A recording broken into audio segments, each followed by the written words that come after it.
Hello students, today we are going to study about the physical properties of phenols. In this lecture, we are going to study the physical properties and certain chemical properties of phenols.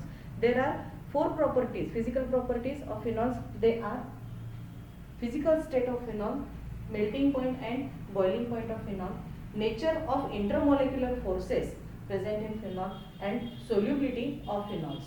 We will see these points one by one. Okay.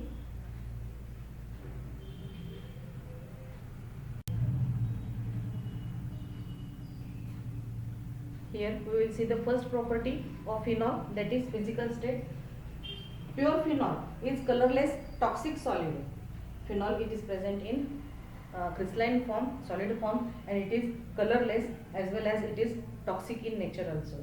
Second point, it has characteristic carbolic or phenolic odour. आपल्या सर्वांना माहितीच आहे फिनॉलला त्याचा स्वतःचा एक phenolic smell असतो, that is characteristic phenolic odour or also it is known as characteristic carbolic odour. Now the second property, that is melting point and boiling point of phenols. Now here the pure phenol, this one, this pure phenol, it has low melting point above room temperature.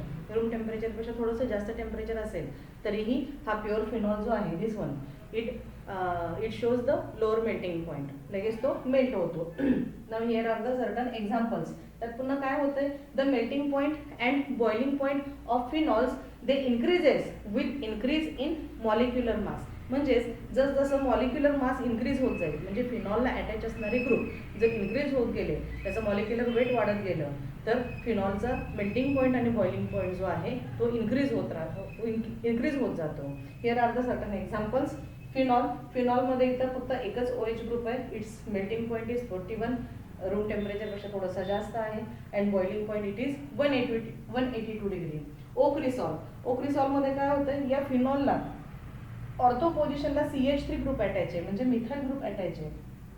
त्यामुळं काय झालं, त्याचं molecular weight increase झालं, आणि molecular weight increase झाल्यामुळं त्याचा melting point किंवा boiling point जो आहे तो 182 पेक्षा 202 म्हणजे तो इन्क्रीज होतोय.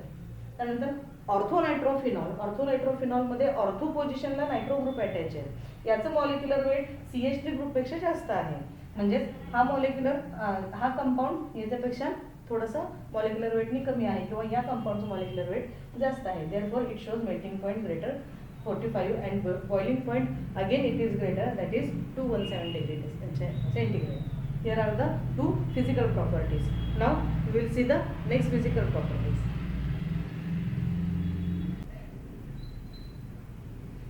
Now here we will see the next property of phenol, that is nature of intermolecular forces. Here the OH group in phenol, it is attached to sp2 hybrid carbon of the aromatic ring. म्हणजे या aromatic रिंगमध्ये हा जो carbon item आहे ज्याला OH group attach आहे, it undergo sp2 hybridisation, because there is alternate single bond and double bond system in the aromatic ring. Therefore the carbon undergoes sp2 hybridization, and to this sp2 hybrid carbon the OH group or phenolic OH group is attached. Now the second point is, in the COH bond the oxygen atom, म्हणजे इथं carbon आणि OH group मध्ये जो bond तयार होतोय, this carbon and this oxygen is more electronegative than this carbon. Hence the bond between oxygen and carbon किंवा OH group it is highly polar in nature. या carbon आणि ऑक्सिजनच्या इलेक्ट्रोनिगेटिव्हिटीमध्ये खूप डिफरन्स आहे. Oxygen is more electronegative than carbon, therefore it withdraws shared pair of electron towards itself. Hence the COH bond, it is highly polar in nature. Now next one is the molecules of phenols, they are held together by formation of intermolecular hydrogen bonds. Now what is the meaning of intermolecular hydrogen bonds? आपल्याला माहिती आहे, आताच आपण बघितलं, oxygen is more electronegative, hence it can withdraw the shared pair of electron towards itself. Also it has a force of attraction for hydrogen atom. One oxygen atom from first molecule, it has force of attraction with the hydrogen of second phenol molecule, and there is force of attraction between oxygen and hydrogen. It created and this force of attraction, it is known as hydrogen bond. And due to the formation of hydrogen bond, the molecules of phenol, they are bind together or held together tightly or strongly due to the formation of hydrogen bond. Okay, now we will see the next point here. Now here we will see the next property of phenol, that is solubility in water. Here phenols are soluble in water. Phenol हे वॉटरमध्ये soluble आहेत आणि त्यांच्या याच प्रॉपर्टीमुळे आपण क्लिनिंगसाठी water पाण्यामध्ये phenol टाकून आपण cleaning पर्पजसाठी तो यूज करू शकतो. जर फिनॉल वॉटर इनसोल्युबल असतील तर आपण ते यूज करू शकलो नसतो, बरोबर आहे. त्यानंतर ही सोल्युबिलिटी का आहे, वॉटरमध्ये फिनॉल्स का सोल्युबल होतात, due to the formation of hydrogen bond with water molecule. म्हणजे solubility of phenol in water it is due to formation of hydrogen bond with water molecule. या ठिकाणी फिनॉलमध्ये हा जो OH ग्रुप आहे त्यातला oxygen it is more electronegative and वॉटरमध्ये सुद्धा हा वॉटर मॉलिक्यूल आहे, वॉटरमध्ये सुद्धा oxygen it is also more electronegative than hydrogen.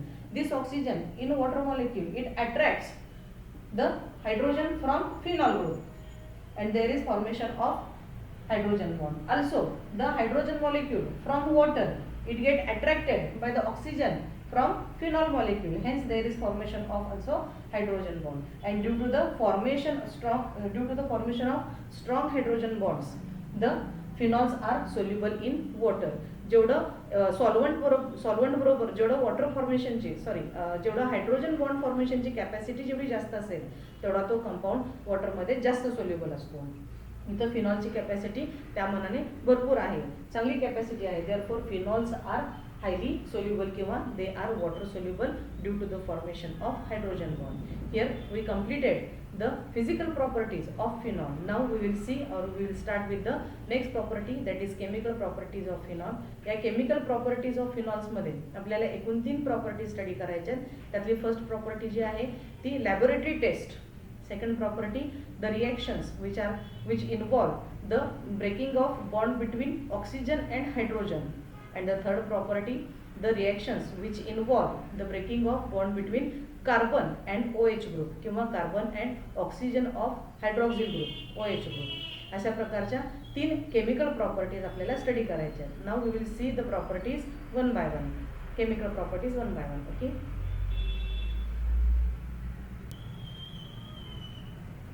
now here we are going to study the chemical properties of phenol. त्यातली फर्स्ट प्रॉपर्टी जी आहे ती म्हणजे laboratory test for phenols. There are 3 laboratory tests for phenols. First one is litmus paper test, second one is reaction with base, and third one is reaction with neutral FeCl3. FeCl3 is ferric chloride reaction with neutral FeCl3 solution. त्यातली पहिली जी test आहे litmus paper test ती या ठिकाणी दिलेली आहे बघा. Phenols turns the blue litmus paper red. एखाद्या कंपाऊंडची ऍसिडिटी जर चेक करायची असेल म्हणजे whether the compound is acidic in nature then we have to use the blue litmus paper. And if एखाद्या कंपाऊंडची जर बेसिक नेचर किंवा बेसिसिटी चेक करायची असेल तर आपल्याला रेड लिटमस पेपर यूज करावा लागतो. There are 2 types of litmus paper, one is blue and another one is red. Blue litmus paper acidity check करण्यासाठी वापरला जातो आणि रेड लिटमस पेपर जो आहे तो बेसिसिटी चेक करण्यासाठी वापरला जातो. या ठिकाणी या दोन्हीही लिटमस पेपर बरोबर जर रिॲक्शन केली फिनॉलची तर फिनॉल काय करतो, it turns the colour of blue litmus paper to red. हेच आपण या ठिकाणी लिहिलेलं आहे. The phenols turns the blue litmus paper to red. Hence, it is clear that phenols are acidic in nature. Okay. Now we will see the second property. Now here we are going to see the second reaction with bases. As phenols are weak acid, phenol हे weak acid आहे. Therefore, they do not react with weak base. म्हणजे weak acid आणि weak base ची reaction होत नाही. Therefore, आणि हा sodium hydrogen carbonate किंवा sodium bicarbonate it is a weak base. Therefore, phenol do not react with weak bases like sodium hydrogen carbonate. म्हणजे या दोघांची जर आपण रिएक्शन केली, मिश्रण तयार केलं तर they do not react with each other. But phenols they react with aqueous NaOH. NaOH is strong base. Hence, phenol can react with the solution of NaOH and it forms water soluble sodium phenoxide. या दोघांमध्ये reaction झाल्यानंतर जो sodium phenoxide तयार होतो it is water soluble. How it is form will see here. ArOH it is phenol plus NaOH it is in aqueous medium. It will form इथला हा water आणि OH हे एलिमिनेट होतात किंवा वॉटर तयार होतो या ठिकाणी. आणि इथं ArONA इथला O आणि हा सोडियम ArONA सोडियम फेनॉक्साईड हा ॲक्वियस सोल्युशन मध्ये जातो प्लस वॉटर. वॉटर तर लिक्विड मध्ये आहेच, लिक्विड फॉर्म मध्ये असतच आहे. It is sodium फेनॉक्साईड.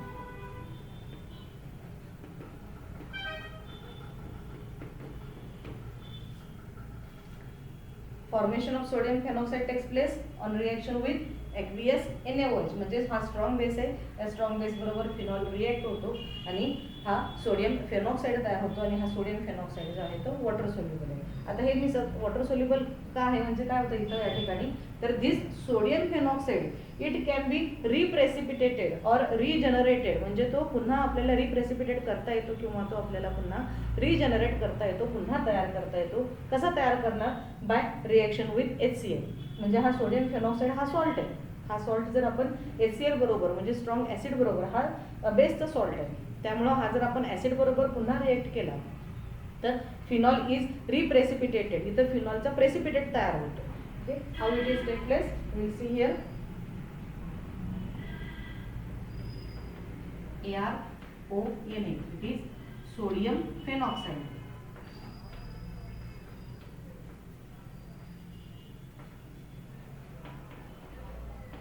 When it is treated with HCl, it will form precipitate of phenol. Here, phenol is precipitate. This downward arrow indicates formation of precipitate.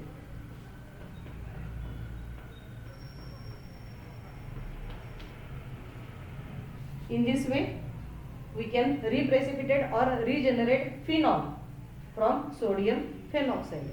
And here it is the reaction with base. Now we will see the third property, that is reaction with neutral FeCl3 solution.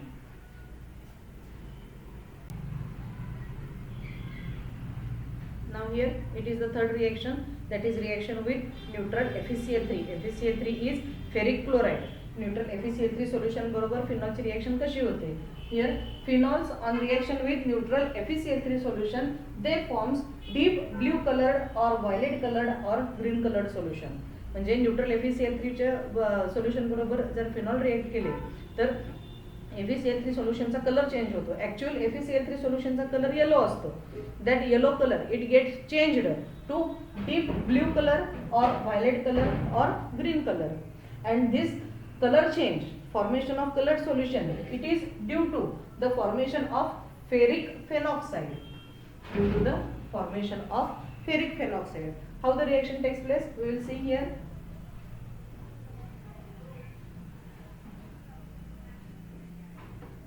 General reaction, phenol it react with FeCl3.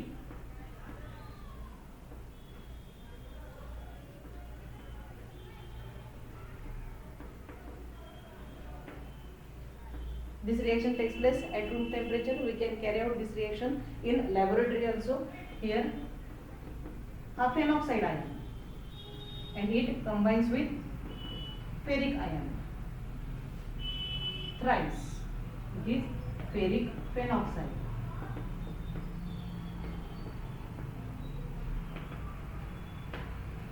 Iron ची valency 3 आहे. Therefore, here phenoxide ion required in 3 plus thrice HCl. इथून बाहेर पडलेला hydrogen हा Cl बरोबर combine होतो आणि thrice HCl तयार होतो. And this ferric phenoxide, formation of this ferric phenoxide it gives the deep blue और व्हायलेट और ग्रीन कलर्ड सोल्युशन. अशा प्रकारे आपल्याला फिनॉल जे आहेत ते लॅबोरेटरीमध्ये टेस्ट करता येतात. पहिली टेस्ट आहे लिटमस पेपर टेस्ट. लिटमस पेपरमध्ये काय होतं phenol turns blue litmus to red. दुसरी test reaction with base. Reaction with बेसमध्ये काय होतं, phenol do not react with weak base but it react with strong base like NaOH. NaOH बरोबर reaction दिलं की त्याचा सोडियम फेनॉक्साईड तयार होतो. And this sodium phenoxide if we treat it with HCl then the precipitate of phenol is regenerated or reobtained. आपल्याला तो रिप्रेसिपिटेट करून परत मिळवता येतो. आणि तिसरी जी टेस्ट आहे ती म्हणजे न्यूट्रल FeCl3 बरोबरची टेस्ट. या FeCl3 बरोबर phenol it forms deep blue और व्हायलेट और ग्रीन कलर्ड सोल्युशन. ओके.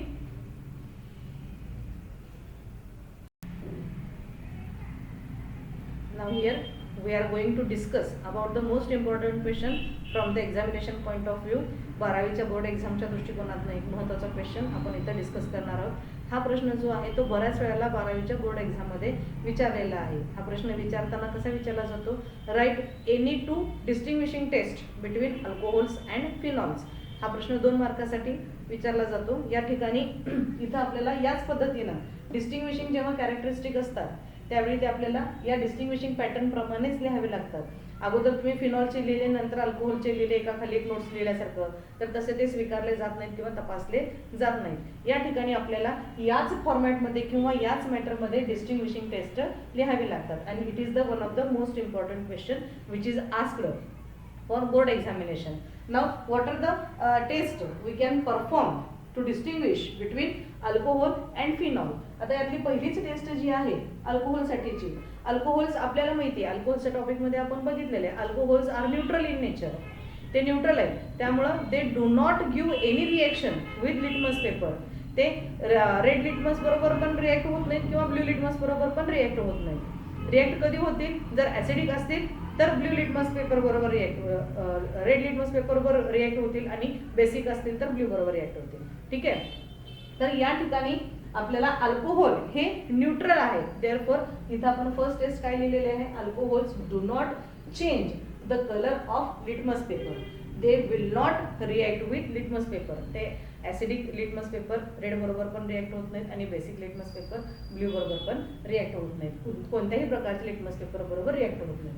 त्यानंतर फिनॉल्स. फिनॉल्स आपण आत्ताच बघितलेलं आहे. Phenols they turn blue litmus paper to red. या ठिकाणी ब्ल्यू लिटमस पेपर जो आहे तो ॲसिडिटी चेक करण्यासाठी वापरला जातो. तो लिटमस पेपर जर ब्ल्यू झाला तर कंपाऊंड जो आहे, सॉरी ब्ल्यू लिटमस पेपर जर तो रेड झाला then we can conclude that the compound is acidic in nature. या ठिकाणी काय होतं आहे, तर phenol they turn blue litmus paper to red, hence the phenols are acidic in nature. That means याचाच अर्थ काय, तर फिनॉल ब्ल्यू लिटमस पेपर बरोबर रिॲक्शन देतो, अल्कोहोल लिटमस पेपर बरोबर रिॲक्शन देत नाही. Now second one is alcohols do not react with neutral FeCl3 solution. As alcohols are neutral, alcohol स्वतःच न्यूट्रल आहे, त्यामुळे हे न्यूट्रल FeCl3 बरोबर रिॲक्शन देत नाहीत. कोणत्याही प्रकारची रिॲक्शन होत नाही, कलर चेंज होत नाही. FeCl3चा कलर जो आहे तो त्याचा स्वतःचा कलर येलो आहे. आणि या ठिकाणी फिनॉल्समध्ये आत्ताच आपण बघितलेलं आहे, phenols they react with neutral FeCl3 solution and they form deep blue colour or violet colour or green coloured solution due to the formation of ferric phenoxide. या ठिकाणी फेरिक फेनॉक्साईड तयार होतो आणि या फेरिक फेनॉक्साईडचा colour either it is deep blue or deep violet or deep green. अशा प्रकारे phenol हा FeCl3 बरोबर रिॲक्ट होतो, परंतु अल्कोहोल FeCl3 बरोबर रिॲक्ट होत नाही. Now the next one is alcohols do not react with bromine water. Bromine water we can write in this way also Br2 water. या ब्रोमीन वॉटर बरोबर phenol अल्कोहोलची reaction होत नाही. या ब्रोमीन वॉटरला सुद्धा त्याचा स्वतःचा कलर आहे. ब्रोमीन आणि पिरियडिक टेबलमधला ब्रोमीन हा असा एकमेव नॉन मेटल आहे जो लिक्विड फॉर्ममध्ये अवेलेबल आहे. आणि ब्रोमीनला त्याचा स्वतःचा कलर आहे येलो कलर. येलो कलर थोडासा ब्राउनिश येलो कलर असतो ब्रोमीनला. आणि ब्रोमीन वॉटर सुद्धा त्याच कलरमध्ये येतं, थोडंसं ब्राउनिश येलो कलरमध्ये येतं. तर या ठिकाणी phenols they react with bromine water. फिनॉलची आणि ब्रोमीन वॉटरची रिॲक्शन होते. या रिॲक्शनमध्ये ब्रोमीन वॉटरचा कलर चेंज होतो. जो त्याचा स्वतःचा ब्राउनिश येलो कलर आहे तो कलर चेंज होतो. It get vanished. त्याचा पूर्ण ते सोल्युशन जे आहे ते पूर्ण कलरलेस होतं त्या ठिकाणी. आणि आणखी काय होतं त्या ठिकाणी, the it forms white precipitate of 2,4,6 tribromophenol. फिनॉलची आणि ब्रोमिन वॉटरची रिॲक्शन होते. या रिॲक्शनमध्ये decolourisation of bromine water takes place and also white precipitate of 2,4,6 tribromophenol is obtain. अशा प्रकारे या 3 ज्या टेस्ट आहेत, 3 ज्या प्रॉपर्टीज आहेत, या प्रॉपर्टीजला distinguishing test between alcohols and phenols असं म्हणलं जातं.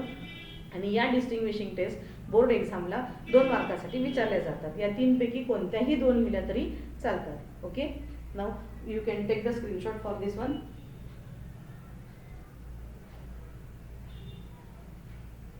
And here we are ending our lecture here, the physical properties of phenol. या ठिकाणी आपण physical properties of phenol हे lecture stop करतोय, end करतोय. Thank you.